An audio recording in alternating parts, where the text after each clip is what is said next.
il y a tentative à corrompre, à organiser un coup d'État. Et c'est la tentative qui a échoué parce qu'il s'est trouvé un Béninois. Et celui-là, je crois qu'il faut le féliciter. Et même, enfin, un général, c'est un colonel, qui a résisté à 1500 millions de francs CFA, c'est-à-dire 1,5 milliard. Il a dit non. C'est le montant qu'on lui donnait pour aller réveiller un jour le président et lui dire, bon, tu as assez dormi, maintenant tu n'es plus président, c'est nous. Comme ce que exactement on a fait au pauvre Bazoum. Et ce monsieur a résisté. La justice va situer les responsabilités. Moi, j'ai été surpris et j'étais convaincu que c'était faux. Jusqu'à ce que j'ai l'insigne honneur d'être reçu le samedi 28 septembre 2024 par le chef de l'État. Et je lui ai posé la question encore. Évidemment, il n'est pas juge non plus. Il m'a dit ce qu'il en sait, lui.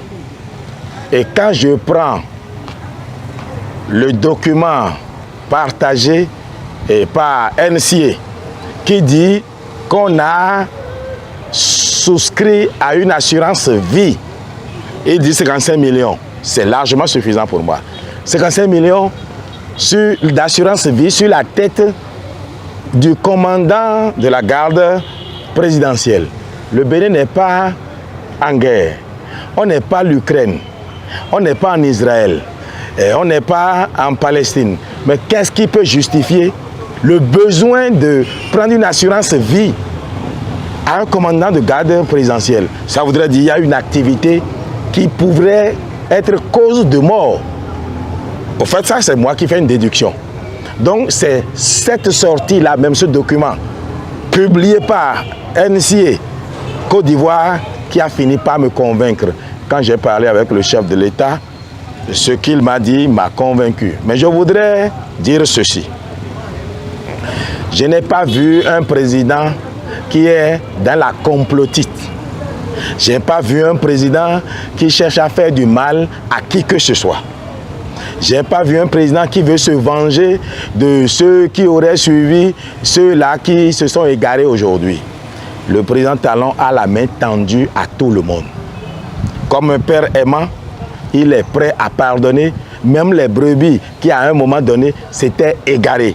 Parce qu'ayant écouté l'appel de l'argent, et qui ne serait pas égaré quand c'est l'homme du président qui vous appelle?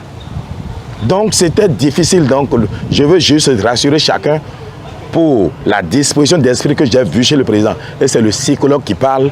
Le président ne m'a pas dit de vous dire ce que je dis là. C'est ce que j'ai retenu de nos échanges. Moi, par contre, je voudrais conseiller à chacun, ceux qui étaient dans l'égarement, appelons un chat par un chat, au B26, je leur demande, s'ils sont du BR, d'aller vite faire allégeance à leur parti, à travers son président et son bureau.